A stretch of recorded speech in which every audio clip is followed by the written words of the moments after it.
Hello students, पहले के video में हमने आपको कुछ न्यूमेरिकल्स दिए थे जो इलेक्ट्रिक डायपोल के मोमेंट पर आधारित थे। पर शायद आपने कुछ कर लिए हो। अगर न किए हो तो उनके सॉल्यूशंस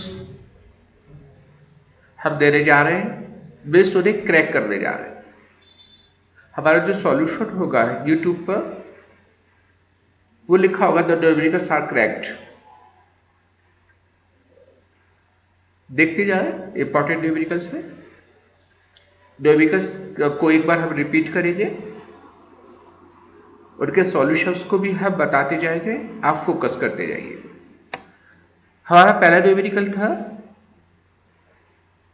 एक इलेक्ट्रॉन है, एक प्रोटॉन है, इनके बीच की जो दूरी है वो दे रखी है 0.53 एंगस्ट्रॉम। एक दूसरे से 0.53 एंगस्ट्रॉम की दूरी पर है। हमें इस पेयर का डायपोल मोमेंट बताना है, वैद्युत द्विध्रुव आघूर्ण की न्यूमेरिकल वैल्यू बतानी है। तो सिंपल फॉर्मूला है, हमने आपको प्रीवियसली बताया होगा कि जब दो बराबर और विपरीत आवेश पास पास रखे होते हैं तो डायपोल की रचना करते हैं, और उसका जो मोमेंट होता है एक सदिश राशि होता है, उसकी वैल्यू होती है P = modulus Q into 2L। Modulus Q का मतलब होता है जो भी चार्ज हम लेके चलेंगे, डायपोल को बनाने वाला कोई भी चार्ज लेके चलो, उसका मॉडुलस, उसकी value into 2L means dipole length. तो यहाँ पर इलेक्ट्रॉन और प्रोटॉन के चार्ज बराबर हो गए। बस इलेक्ट्रॉन का जो चार्ज होता है वो नेगेटिव होता है, प्रोटॉन का जो चार्ज होता है वो पॉजिटिव होता है। हमने Q का मॉडुलस लिखा, it is the charge of the electron, ये लिखा हुआ है, मॉडुलस में लिखा है, इनटू इनके बीच की जो दूरी है वो 0.53 एंगस्ट्रॉम है। इस एंगस्ट्रॉम को हमने मीटर में कन्वर्ट किया। आपको मालूम होना चाहिए एक एंगस्ट्रॉम 10⁻⁻10 मीटर के बराबर होता है। ऐसा यूनिट में हमेशा न्यूमेरिकल करना है। तो हमने 2L की ये वैल्यू पुट करी, चार्ज की वैल्यू पुट की हुई है। इसको हम सॉल्व करेंगे तो हमारा आंसर मिलेगा P = 8.48 इंटू 10⁻⁻30। पूरी को सिंप्लीफाई किया, 10 की पावर्स को पीछे लेके गए, आगे जो वैल्यूज हैं उनको आगे मल्टीप्लिकेशन किया है, and this is answer coulomb into metre. वैसे अगर आपसे डायरेक्शन पूछ लिया तो जो डायपोल मोमेंट होता है उसकी डायरेक्शन हमेशा नेगेटिव चार्ज से प्लस चार्ज की होती है। बेस अगर यहाँ पे डायरेक्शन पूछते हैं तो इलेक्ट्रॉन से प्रोटॉन की होती है डायपोल मोमेंट। तो this was the first numerical, simple है। हमारा सेकंड न्यूमेरिकल कुछ इस तरह से दिया हुआ है। HCl एक मॉलिक्यूल, एक अणु है, उसका द्विध्रुव आघूर्ण दिया हुआ है। P की वैल्यू गिवन है 3.4 इंटू 10⁻⁻30 coulomb metre. It is the given, numerical में आपको दे रखी है। हमें इन दोनों आइस के बीच का, एक्चुअली जो HCl मॉलिक्यूल होता है ये एक इलेक्ट्रोमैग्नेटिक मॉलिक्यूल है, वैद्युत संयोजक यौगिक है। H पॉजिटिव चार्ज होगा, क्लोराइड आयन पर नेगेटिव चार्ज होगा। तो हमें इनके बीच का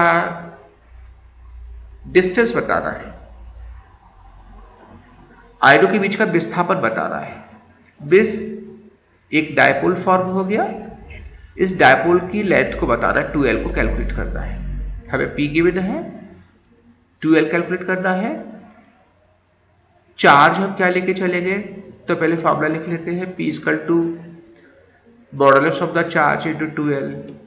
P के प्लेस पर P की वैल्यू पुट की हमने। प्लेस करने से पहले हम एक काम करते हैं, चार्ज Q को देख लेते हैं। Q is the charge either any one of the ion, या तो आप H का चार्ज लेके चलो, H+ का आवेश लेके चलो, या क्लोराइड आयन का आवेश लेके चलो, दोनों के आवेश बराबर हो गए। एक्चुअली H पे जो चार्ज प्रोड्यूस हुआ है या Cl पे जो चार्ज आया है वो एक इलेक्ट्रॉन के ट्रांसफर होने की वजह से आया है। तो it will be equal to the charge of the electron, electronic charge के बराबर होगा। तो यह क्यों लिखा हुआ है charge on H plus ion और charge on Cl minus ion, which is equal to modulus of -1.6 into 10 to the power -19 coulombs electronic charge. This is the electronic charge, इसके मॉडुलस के बराबर। तो अब Q के प्लेस पर Q की value put कर दें, P के प्लेस पर P की वैल्यू पुट कर दें, हमें 12 कैलकुलेट कर सकते हैं। वैल्यू पुट किया हमने, तो फ्रॉम एट 12 इक्वल टू ये जो टर्म होगा वो डिवीजन में चला जाएगा। हमने इसको पहले इसके से डिवाइड किया, 2.125 10 की पावर्स को ऊपर लिखे गए, तो 10 to the power -11 metres. Distance है तो यूनिट होगी मीटर्स।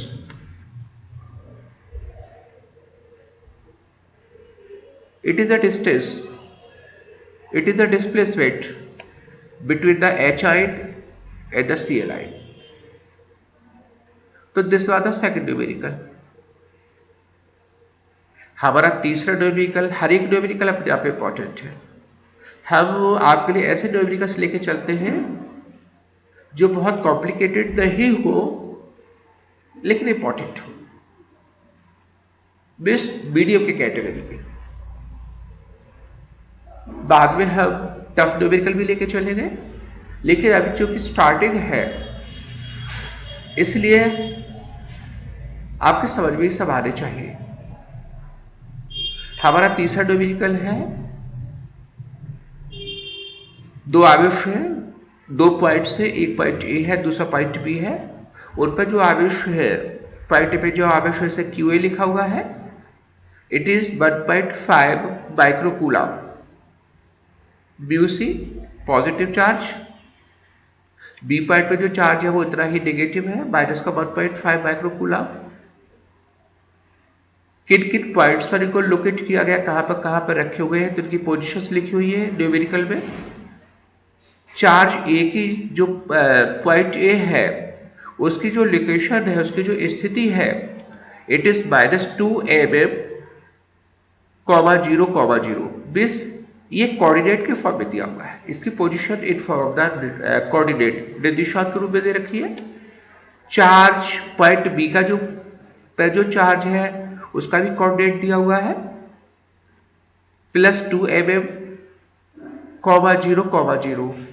0 का मतलब है यहाँ पर जो हमारी बाई एक्सिस होगी उसका कोऑर्डिनेट 0 है, जेड एक्स का कोऑर्डिनेट 0 है दोनों में। बेस जो भी कोऑर्डिनेट्स है एक्स एक्सिस के हैं, बेस अगर हम एक्सिस को, तीनों एक्सिस को ड्रॉ करें, एक्सिस को ड्रॉ करें, हम बाई एक्सिस को ड्रॉ करें, जेड एक्सिस को ड्रॉ करें, तो हमारी जो दोनों पॉइंट्स हो गए ए और B, they will lie on the x axis, x अक्ष पर है। इनके कोऑर्डिनेट्स देखने से पता चला, क्योंकि दोनों में एक्स कोऑर्डिनेट्स की वैल्यू आपको गिवन है। तो हमने लोकेशन को पहले पॉइंट आउट कर लिया, लिख लिया, ये पॉइंट ए को हमने यहाँ पर रिप्रेजेंट कर लिया, पॉइंट बी को हमने रिप्रेजेंट कर लिया। ये हमारा मूल बिंदु है, ये इसका निर्देशांक माइनस में, तो इस मूल बिंदु के लेफ्ट साइड में होगा। इसका निर्देशांक प्लस में है तो ये मूल बिंदु के राइट साइड में होगा। ये हमने पोजीशंस बना ली अकॉर्डिंग टू कोऑर्डिनेट्स जो आपको गिवन है उसके हिसाब से। इन दोनों पॉइंट्स का जो गैप होगा, या यो कहीं दोनों आवेशों के जो बीच की दूरी होगी वो 4 mm हो जाएगी। इधर का जो कोऑर्डिनेट है -2 है, इधर का जो कोऑर्डिनेट है वो +2 है, तो नेचुरली इनके बीच का जो डिस्टेंस होगा वो 4 mm होगा। मीटर्स में होगा 4 × 10⁻³ मीटर्स। डायपोल मोमेंट P निकालेंगे, P = चार्ज का मॉडुलस × 2n। चार्ज का जो मॉडुलस होगा वो any1 चार्ज, चाहे प्लस का चार्ज ले ले चाहे माइनस का चार्ज ले ले, हमें उसकी मॉडुलस वैल्यू लेनी है। तो इट इज द 1.5 × 10⁻⁻⁶। हमने माइक्रोकूलम को कूलम में कन्वर्ट किया है। और जो हमारा 12 होगा जो मिलीमीटर्स में 4 mm है, इसको हमने मीटर्स में कन्वर्ट किया। तो 12 के प्लेस पर हो गया 4 × 10⁻³ मीटर्स। कैलकुलेशन की 1.5 का हमने 4 में मल्टीप्लाई किया, 6 आ गया, × 10⁻⁹। It is the answer. Coulomb metre. Direction किधर से किधर को ये दिशा भी पूछी गई है। तो जो डायपोल मोमेंट होता है उसकी जो डायरेक्शन होती है वो हमेशा नेगेटिव चार्ज से प्लस चार्ज की होगी। नेगेटिव चार्ज बी पॉइंट पर है तो जो डायपोल मोमेंट होगा वो towards from point B to A, B से ए की ओर होगा। तो ये हमारा तीसरा न्यूमेरिकल था। तो आप देखो ये न्यूमेरिकल्स, हर एक न्यूमेरिकल अपने आप में यूनिक है, इंपॉर्टेंट है। हमारा फोर्थ न्यूमेरिकल है प्रोटॉन और इलेक्ट्रॉन कितने डिस्टेंस पर उनका गैप दिया होगा, उनके बीच की डिस्टेंस दे रखी है। It is 0.53 × 10⁻⁻12 metres. It is given. इस केस में हमें इनका डायपोल मोमेंट बताना है, डायरेक्शन को भी रिप्रेजेंट करना है।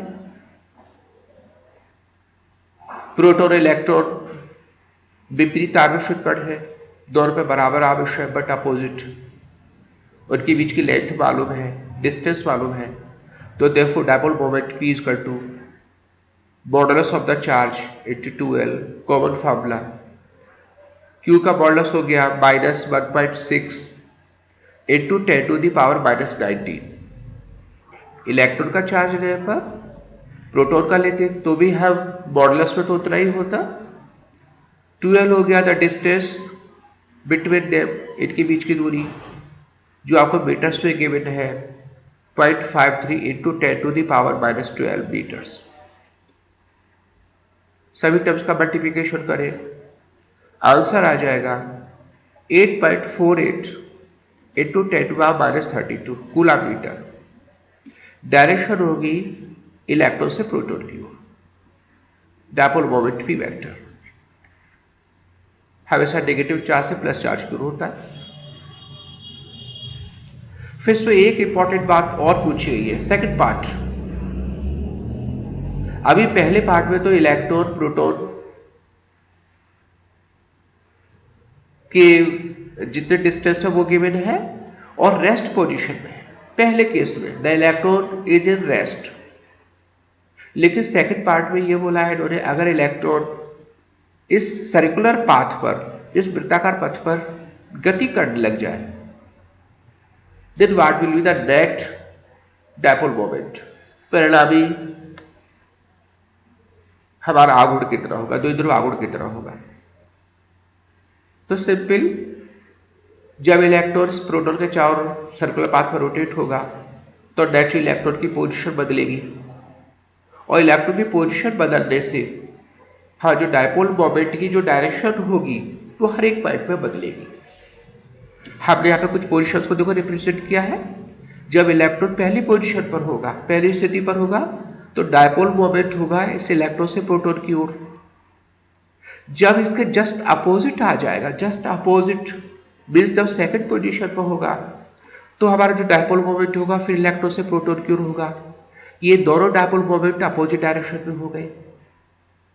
जब हमारा इलेक्ट्रॉन रोटेट होकर थर्ड पोजीशन पर होगा, हमने समझाने के लिए पहले अपनी पहली पोजीशन ली, फिर दूसरी पोजीशन ली।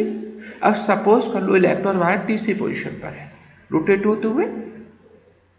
वैसे तो फर्स्ट से वो थर्ड पर आएगा, थर्ड से सेकंड पर आएगा, लेकिन हमें एक्सप्लेन करना है, आपको समझाना है।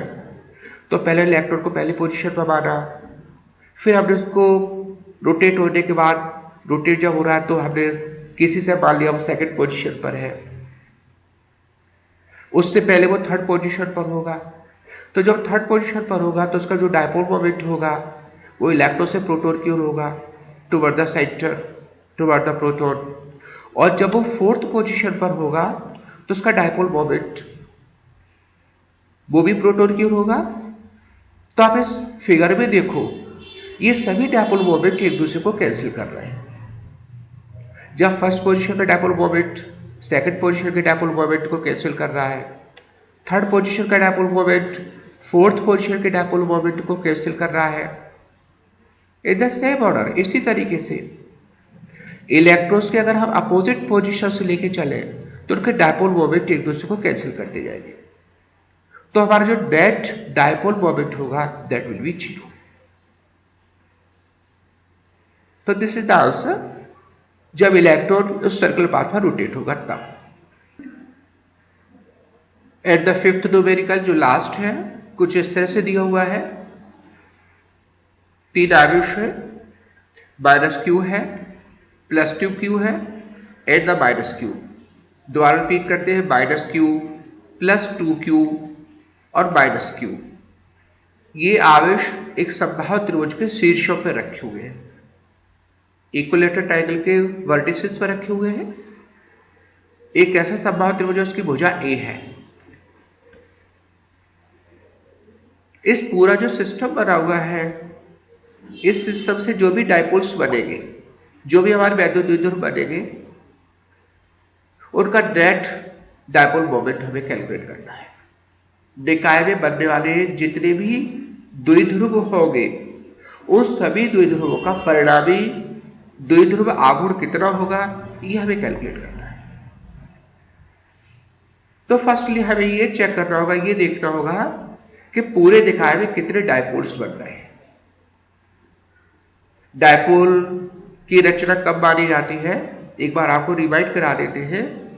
जब बराबर और विपरीत आवेश रखे होते हैं तो डायपोल बनाते हैं, पास पास रखे होते हैं तो यहाँ पे देखो, यहाँ पे A पॉइंट पे -q चार्ज है, B पॉइंट पे प्लस का 2q चार्ज है, C पॉइंट पे जो चार्ज है वो -q है। अब यहाँ पे कैसे डायपोल बनेगा, तो +2q चार्ज को हम दो जगह स्प्लिट कर लें, दो जगह डिवाइड करके मार के चले, +q एंड +q। दो आवेशों का ये कॉम्बिनेशन हो गया, 2q किस किस का, +q charge and +q charge. तो ऐसा बांधने पर हमारे देखो यहाँ पे फिगर में 2 डायपोल्स बने। एक डायपोल बना इस -q इस +q को लेके, एक डायपोल बन गया AB। दूसरा डायपोल बना इस +q इस -q को लेने से, सेकंड डायपोल बना BC। लेकिन तीसरा डायपोल ये नहीं बनेगा, AC नहीं होगा। इसलिए नहीं होगा क्योंकि ये भी नेगेटिव चार्ज है जो A पर रखा हुआ है, C पे चार्ज है वो भी नेगेटिव है। तो कभी भी negative charges, 2 negative charges dipole नहीं बनाएंगे।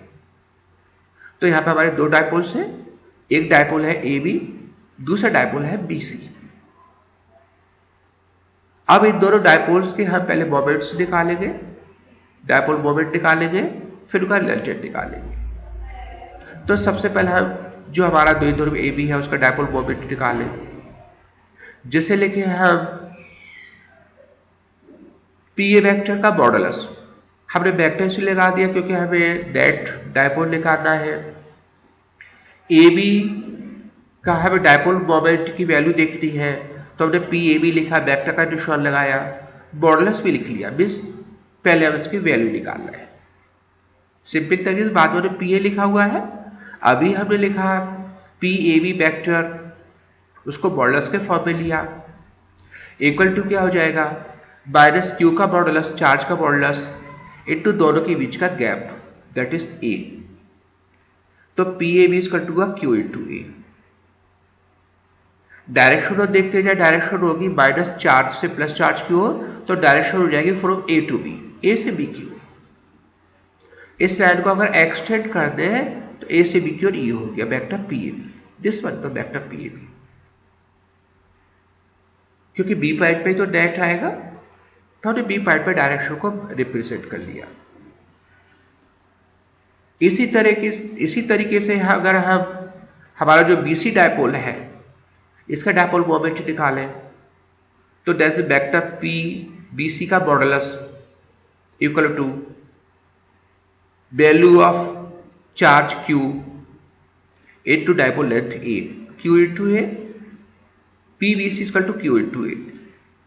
ये भी जो डायरेक्शन होगी इस डायपोल की वो होगी from C to B, C से B की ओर। बेस दोनों के दोनों जो डाइपोल्स हैं उनके जो मोमेंट्स हैं वो बी पॉइंट की ओर है, तो बी पॉइंट पर की डायरेक्शंस को हमें रिप्रेजेंट करना जरूरी है। तो बी पॉइंट पर एक हमने लिखा है वेक्टर पी ए बी, दूसरा लिखा है वेक्टर पी बी सी। दो डाइपोल्स हैं, दो डाइपोल मोमेंट्स हैं जो एक दूसरे से 60 डिग्री एंगल पर है। इनके बीच का जो एंगल है वो 60 है, क्योंकि अब जो सब्बात त्रिभुज होता है इसके बीच का कोण 60 डिग्री होता है, तो ये भी 60 हो जाएगा। वर्टिकली अपोजिट एंगल, एक डाइपोल मोमेंट इस दिशा में है, दूसरा डाइपोल मोमेंट इस दिशा में है, बीच का एंगल 60 है। तो नेट जब डाइपोल मोमेंट निकालेंगे तो common formula P equal to under root P A B square plus P B C square plus 2 into P A B into P B C into cos theta. Common formula, दो सदिशों के बीच अगर angle मालूम है तो उनका resultant सदिश हम ऐसे निकालते हैं। वैल्यू पुट कर दी हमने, पी ए की वैल्यू क्यू इंटू ए, पी बी सी की वैल्यू क्यू इंटू ए है, हर एक की वैल्यू पुट की। कॉस 60 की वैल्यू 12.2 होगी, 2 से 2 कैंसिल होगा तो भी आ जाएगा क्यू इंटू ए का होल स्क्वायर। सबको ऐड करेंगे तो आंसर आएगा Q into A under root 3। It is the net dipole moment at the point B. So these were the solutions of the Robinicus. Thanks a lot for the vision.